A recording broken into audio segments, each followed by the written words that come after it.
Hi friends, welcome back to today's video. If you're new here, my name is Sophia. This is Sophia Reads Everything. I go thrifting for books. I go thrifting for physical media. I love home decor. I love to watch movies, watch the latest series, and how it always comes back to the books. So today there's just a lot, okay? There's a lot. This is just how it goes. If you're new here, just ride the wave, because I have Aardvark Books Box subscription picks to go over for August, Book of the Month, book box subscriptions to go over, library books, gifted books, a Home Goods Halloween haul with Joanna Parker, which I have been searching for, and some Kindle reads, as well as my in-person book clubs pick for August. So we're just gonna try to go with the flow today. I didn't map everything out for this video. I'm gonna see how this goes, but there's a lot to talk about. Now, the last video I shared is a phone vlog of Riley Sager's author event that I went to. I got to meet Riley Sager, talk to Riley Sager, get my book signed.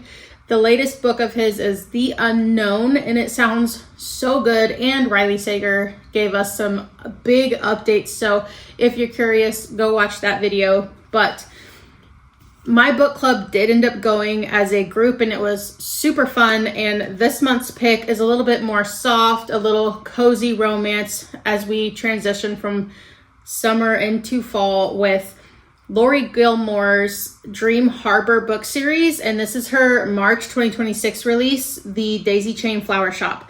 This is basically like a enemies to lovers romance, but again, if you're unfamiliar, I try to give summaries and book reviews on this channel. So this is a basically small town spicy romance, but it's nothing too explicit.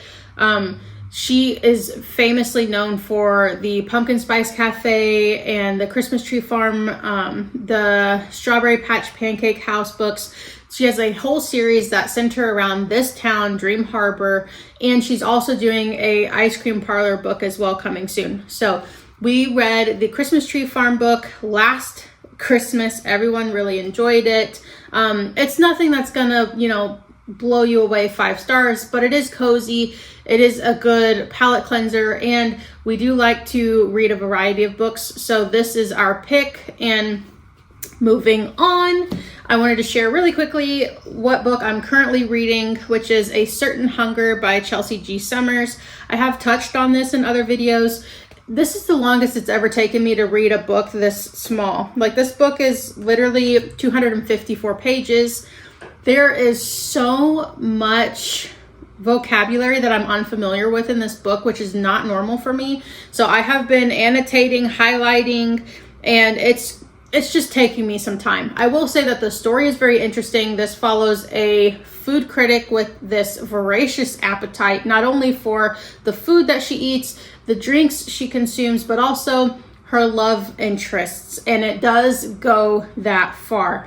This is very much a femme gore, female serial killer, romanticized story about, again, this psychopath who kind of embodies superiority itself in the way that she talks and she walks and she eats and she lives her life. And it's so interesting. It's very intense, but it's also very much like, it makes me think of Ratatouille vibes, the Pixar animated film, just how the whole thing was romanticized, like to the extreme, the music, the culture, the setting, all of it. And it's very similar to this, but make it adult and make it very, it's not gory slasher horror, but it is very much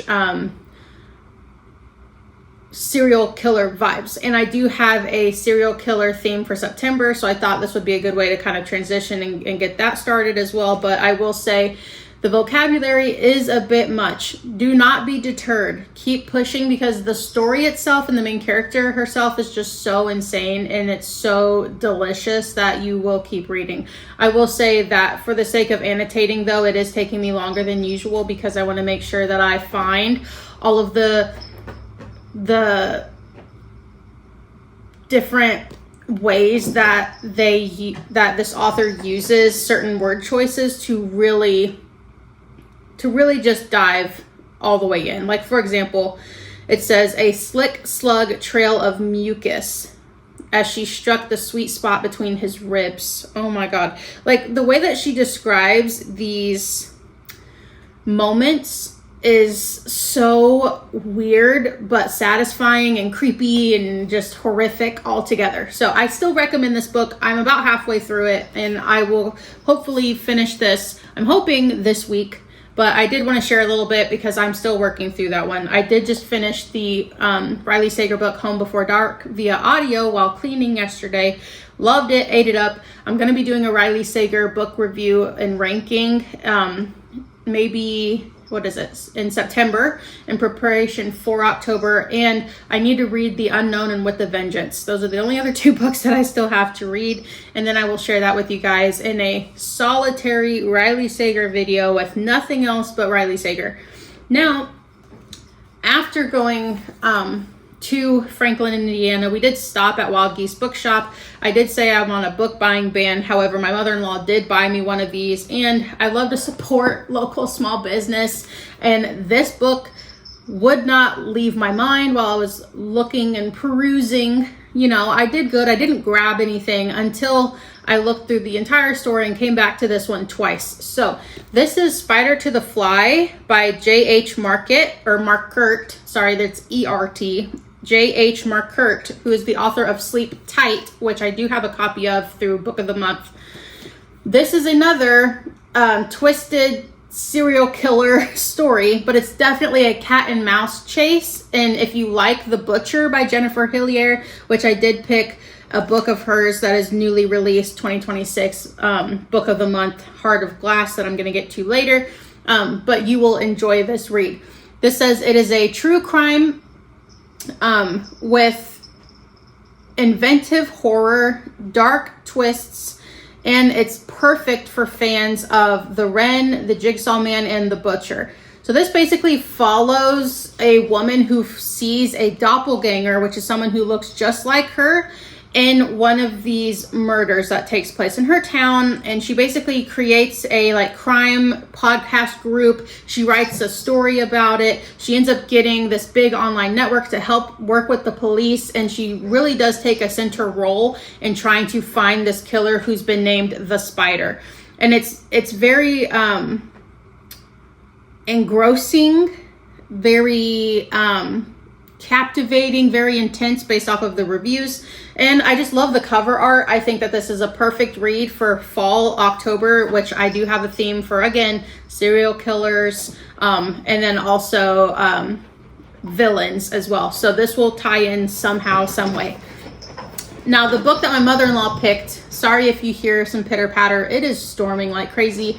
And if you hear jingling, if you're new here, I have 2 cats that we rescued and a Bernese Mountain Dog. So this is a pet-loving household. If you can't stand it, then this is not for you.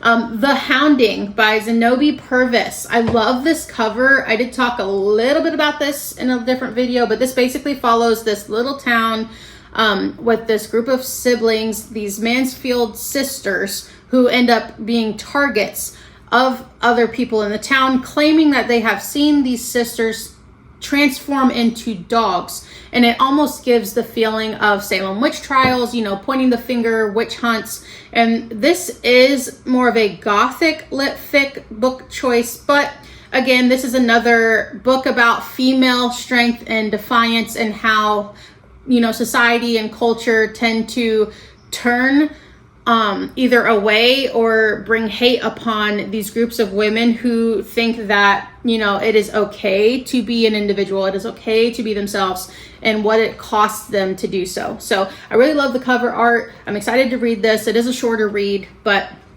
thank you to my mother-in-law, who's been gifting me books now that my book ban is officially starting. I also got Pen Pal by Dathan Arbach.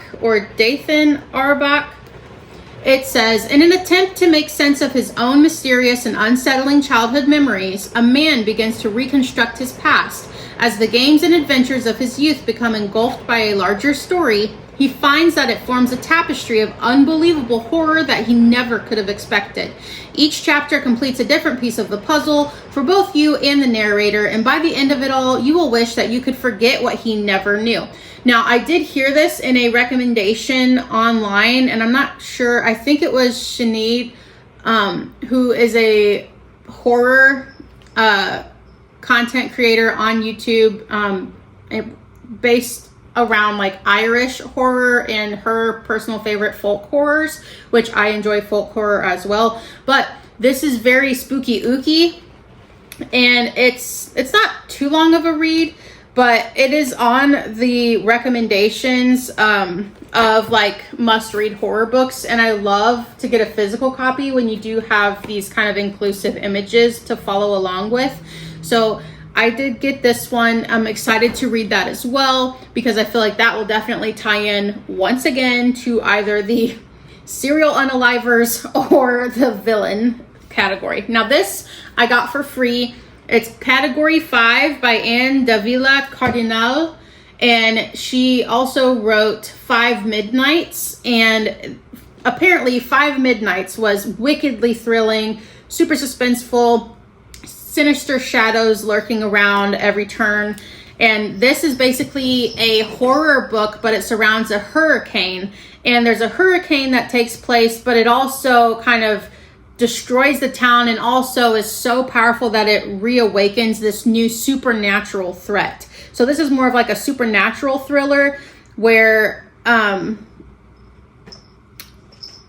you involve like found family after this destruction of this town, and then also just monstrous terror and chaos as well. So I'm excited to read something a little different. This is not my normal horror pick, but it was free. It did sound really good, and there were so many good reviews on the back, and I thought it was a clever twist. I don't really see a lot of like environmental horror, so this sounds good to me. Again, that's category 5 by Anne Davila Cardinal. Now, next I have 2 different little mini stacks here for book of the, wait a minute, where's my other one? This is not correct.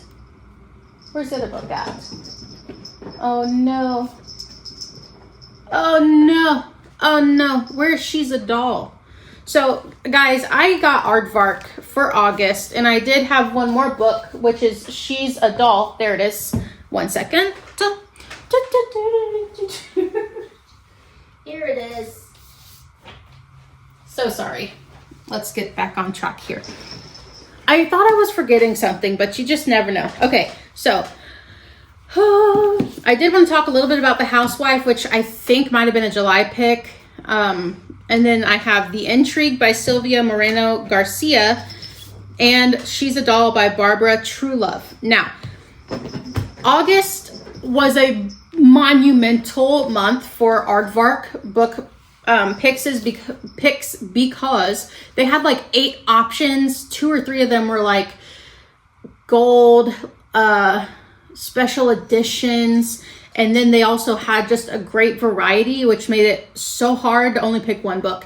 Typically you get 1 free book a month. You pay the $12.99 subscription. It's a great deal to get a new release that's hardback with a fabulous cover and bookmarks and fun little things inside your box. Now, most of the time I get 2 or 3 because they're just all so freaking good, but I've seen mixed reviews on The Housewife since picking it, and so I wanted to share again really quickly here before we dive in, because I think this was a July pick. Frida McFadden says that the twists are out of this world and you don't want to miss this one, and it's The Housewife by Natalie Borelli. That was enough to sell me, right? Again, we have a tradwife theme here with these domestic thrillers and also with like femme horror right now, but this says that Jody has built a life that she's dreamed of, a beautiful home, respected husband, and the image of a perfect wife, but there is this facade going on, and she can't seem to let it go because her husband unalived his previous wife named Deborah. I mean, that sounded great to me, right? I mean, people said it's thrilling, it's sharp, it's stylish, it's evocative. You have an unreliable narrator that'll leave you breathless.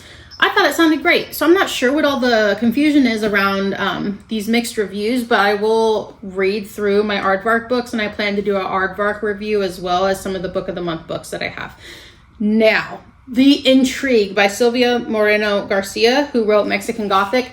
This sounds so messy, you guys. This sounds like a man who wants his cake and wants to eat it too. Like he just can't let go of his greed and his ego. This is a sizzling noir about desire, danger, and greed, in which seduction is the ultimate con. So there's this handsome man. He charms lonely women via letters that he writes in order to steal their money, which makes me think of that Antonio Banderas movie. I can't remember what it's called, but it's him and Angelina Jolie. Anyways, he knows that his looks aren't going to last forever, and he's trying to basically get all the money that he can to stack himself up for a long life with a high fortune.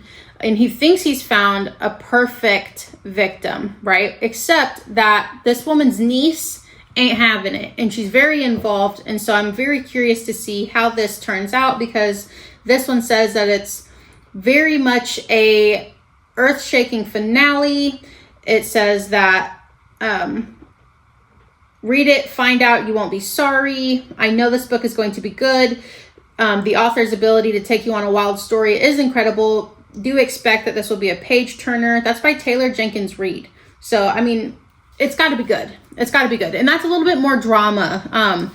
I've been on a bit of a horror kick. I've tried to lighten it up, but I'm just so obsessed with it that I don't know if I'm going to branch too far out of the genre, but I love a good thriller as well. And so these both sounded right up my alley, with domestic thriller and also con artist, but make it sexy, seductive, with a twist that I'm hoping involves the niece and her aunt getting the ultimate payback. Now, last but not least for Aardvark, we have She's a Doll by Barbara Truelove, who wrote Of Monsters in Mainframes. And look at this stunning cover art. I love the color.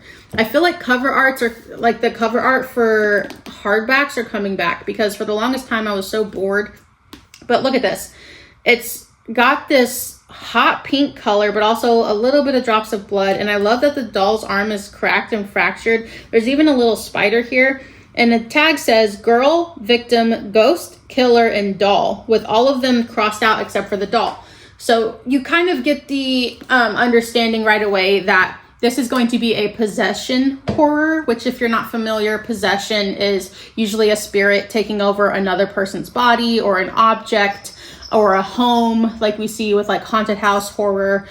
So this is a possessive horror about a girl named Lucy who has been unalived, but she's not giving up, and her spirit decides to possess the body of an antique doll, and she is on a quest for revenge. Again, here is another theme of female rage and a love letter to friends that have your back no matter what, and even when you're gone, which mad respect to that. I'm very excited to read this. It says it's witty, it's gut-wrenching, it's clever, it's chock full of queerness and revenge, and it's endlessly creative. So sold. I had to get more than one. I'm trying really hard not to be greedy, as I've shared in previous videos. I'm really trying to minimize my spending with thrifting for the first 6 months of the year for my books, and really only supporting small business or taking advantage of sales to get books when they are full price. And then for the second 6 months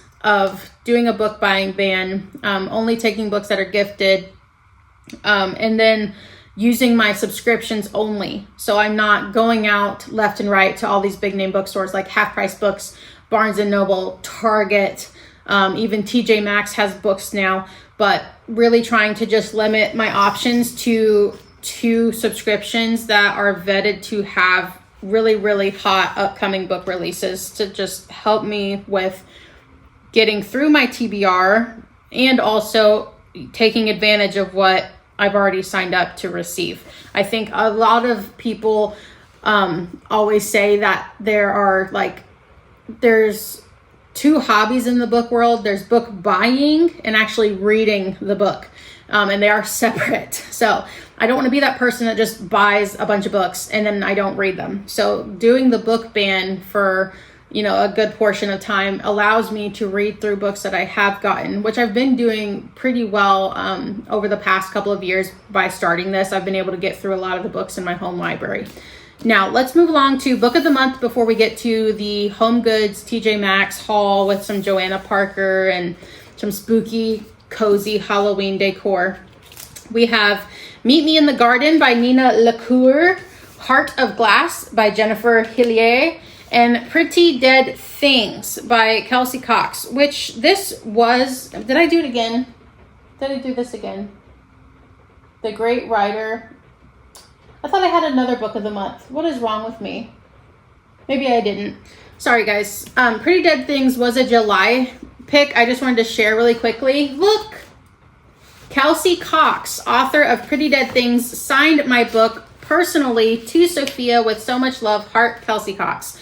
She came to the Carmel local library and did a free author event, and my mother-in-law was so sweet. I had my kids, I wasn't able to go, but I had scheduled for both of us to go.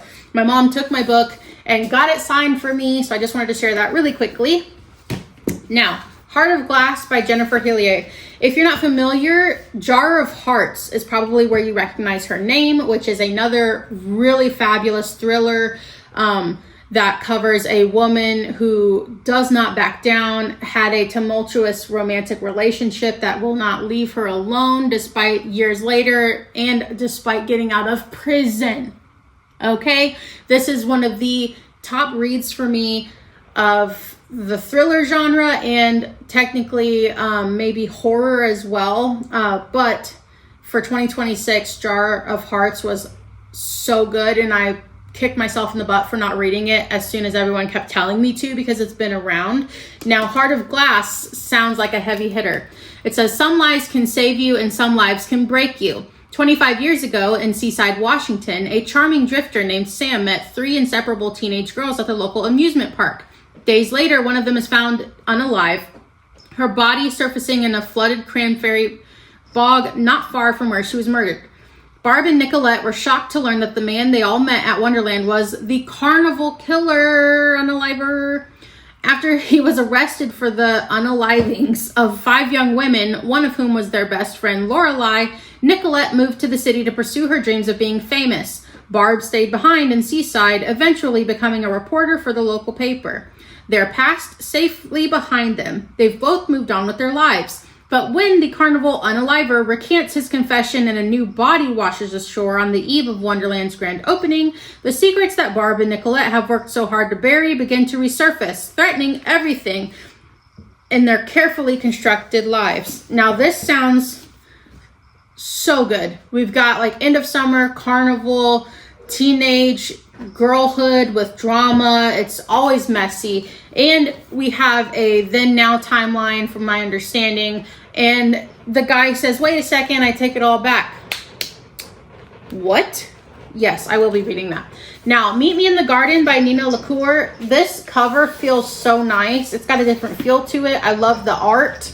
It was so beautiful. Now, I picked the one book for August, which was Heart of Glass. I could not make up my mind because, again, Book of the Month also does a really good job with vetting through all of their decisions and making sure that the books that they choose that are going to be available for newly released books through Book of the Month are really good books.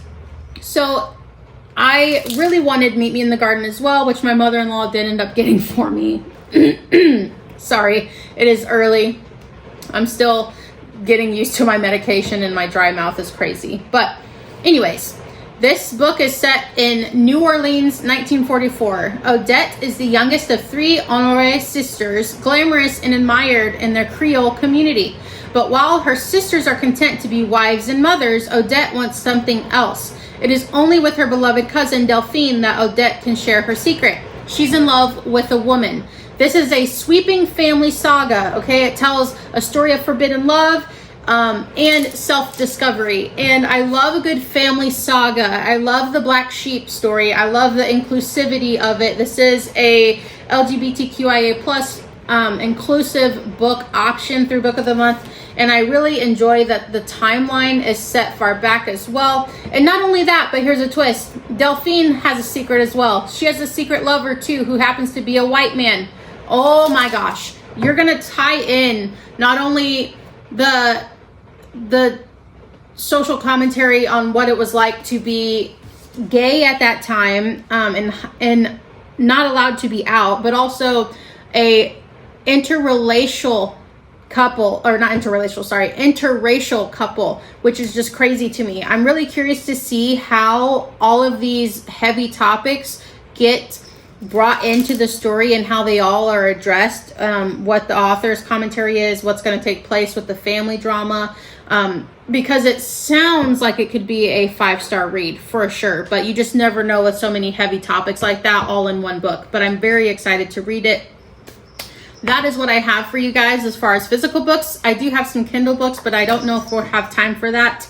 I did want to share some spooky ooky goodies with you guys really quickly because it is August. Yes, I know. But I have been looking for Joanna Parker. I have been looking for so long, and I saw on social media that Home Goods, TJ Maxx, Marshalls, they all had put out their Halloween decor items, etc. So I took my girls and we decided to go have a girl day and just look around at all the Halloween decorations. And I had a mission to look for Joanna Parker salt and pepper shakers. Now, I really love the 2026 Joanna Parker line that is coming out, that is more black and white carnival style, and then with little hints of orange and black. Now, the older Joanna Parker from previous years is more heavily orange, black, white. This latest edition for 2026 looks a little bit more clean. It makes me think of Melanie Martinez vibes with Carousel playing in the background. I was on a mission, and unfortunately, everyone seems to think it's okay to go to TJ Maxx, Home Goods, Marshalls, and buy up entire collections, not for themselves, but to then upsell and resell at astronomically higher prices on Facebook Marketplace and eBay. And it's driving me insane because I'm going in August. It's August. It's not even October. It's not even September. And people are already attacking these stores, grabbing as much as they can of Halloween haul, shopping, decor, cozy, everything, and just dumping it into their carts, not to decorate their own home or to gift to their friends and family, but to resell, to make twice as much money. I don't hate on resellers, but I will say this. One or two is fine, but you take the entire shelf or shelves, the audacity is unreal. It's 2026. That should not be happening. I dug through the entire store and luckily was able to find this set of salt and pepper shakers, which is not even the 2026 version that I was interested in, but they were cute. And I didn't want to not have any. And I thought that the bottoms still have an orange pumpkin body with black polka dots. So there is the traditional black, white, and orange colors that I use to decorate. So I thought they would still match and they're cute. They remind me of me and my husband. So I decided to buy them, and they're only $9.99. Now, when you look at Facebook Marketplace, people are selling them for $25 to $50 for one set of salt and pepper shakers, and it's ridiculous. Now, it's one thing if they're vintage, if they were hard to find, limited edition, but they're not, okay? Now, my Joanna Parker rant is over. I do plan to return in October because the Joanna Parker website did say that they will be doing another release of Joanna Parker Woodland Fall decor, and hopefully the black and white 2026 Joanna Parker Halloween home decor again in October at Home Goods, Marshalls, TJ Maxx, and any other distributors. So I decided to just bite the bullet on that one. I did get those 2 salt and pepper shakers. Now, this is not Joanna Parker, but I did love the design. Here we have a very much like retro vintage looking orange color of a handmade ceramic coffee mug with a cat who has this kind of carnival style here with the spider web collar. I just love the stars. I love the orange, black, and white look. And again, same thing here with another hand-painted, handmade ceramic mug of a ghost, still giving a little bit of carnival vibes with this bow tie and this hat. The black, orange, and white, again, is how I decorate. I love the little detail here of the 4 stars, but I just thought these were cute, and they were only $4.99, and I thought, I have pumpkin mugs that I thrifted, and I have a Martha Stewart ghost mug that I thrifted from Goodwill over the past years. It's $3. So I thought, let me get 2 more mugs. That way, if I have people over, I have spiced cider or coffee, you know, a pumpkin spice coffee or a latte. I have enough cute mugs for everyone. Now, I did also find this really cute puppy print towel. Now, I already opened the set and put a couple of things away through the house, but they had so many cute prints. I did share a short of a home goods haul if you guys are curious to see everything that I got, but I just wanted to share some of my favorites. Now, this is a cookie jar or just a ceramic container. I do currently have my Vermont maple, my Vermont maple fall coffee grounds from TJ Maxx, which these are delicious. It was $7.99. I used the Keurig pods that you can self-fill with your grounds, and just the smell is divine. Oh my God, it smells like Vermont maple syrup. It's so nice, and I think there's a little hint of pumpkin spice in there as well. TJ Maxx and Home Goods always does a good job with finding themed coffee that is so good. That was my first time trying that flavor, and I will be back for more. Now, this is a great pumpkin Charlie Brown canister. It does have the little lip here to try to keep it from slipping off, which my kids will totally snatch it and drop it. So I'm grateful for that. This is a Peanuts brand. And I love Charlie Brown. I grew up watching Charlie Brown every season, all the different Charlie Brown videos, you know, whether it be Easter, Halloween, Thanksgiving, Christmas, the camping episodes, the Valentine's ones. We are a Peanuts family. I did also find a couple little things for the home, like a ladle holder that's also Peanuts themed. So if you're curious, go check out my short video on that. But that is just a few of my favorites that I did find.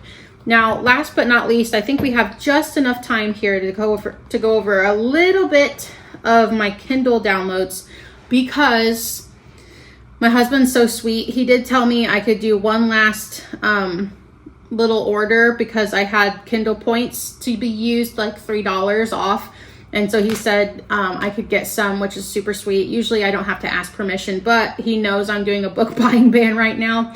And I had those points that were going to expire at the end of the month. So I just wanted to share really quickly some of the titles that I have on here now that fall under the fantasy, horror, and cozy fall, autumn, romance genres. So I don't know if you can see this very well. I do have an Instagram and TikTok where I share clear images as well with Kindle updates, just photo image if you're forgetful or if you need a reminder. You can follow me on Instagram, TikTok, Fable, Goodreads, all the things at Sophia Reads Everything. But I'm just going to do a quick run through here. I don't want to take up your guys' time, but there were so many good ones. This House Will Feed by Maria Turud. And this one is like this manor house with the purple and blue smoky cover, and it just sounds so good. It's supposed to take place during the Irish famine, but there's a house that also is going hungry, and it just sounds so good. Next, we have The Turn of the Screw, which is just an American classic horror. It's more of a shorter story by Henry James. It's one that I have not read. Again, it's just on one of those lists of must reads that I'm working my way through. Then we have The Silent Companions by Laura Purcell, which is another horror, a little bit more folky vibes. And then we have The Witch and the Priest by Hilda Lewis, which was another kind of folk horror vibe, as well as with some of the religion aspects. Next, we have Starside by Alex Astor, which is supposedly like a romanticy.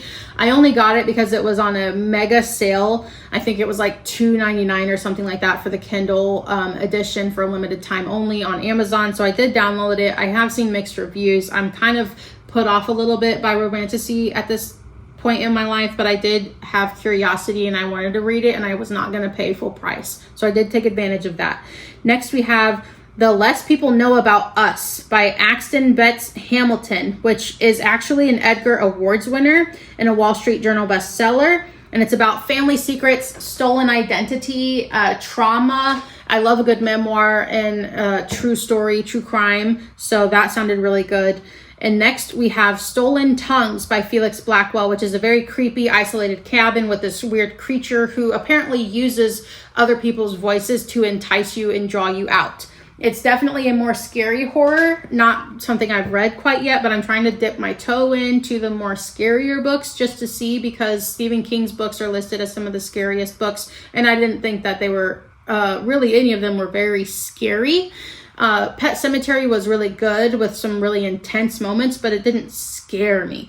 So next we have The Reformatory by Tananarive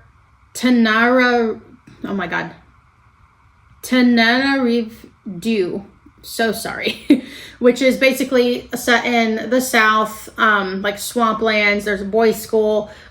These kids go missing. They're unalived, and you follow this young boy and his journey, and it's very intense but sad, and also touches on a lot of aspects of racism using the horror genre as well.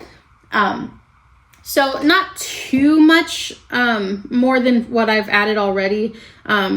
I also added Withered Hill by David Barnett, which again is a dark folk horror that is a must read. So I did go ahead and download that one. I believe it was on sale as well. We also have The Fourth Wife by Linda Hamilton. I don't know too much about that.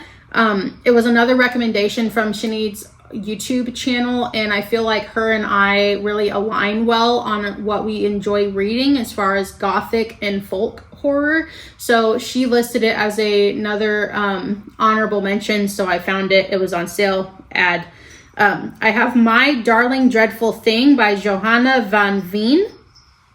That's another spooky book.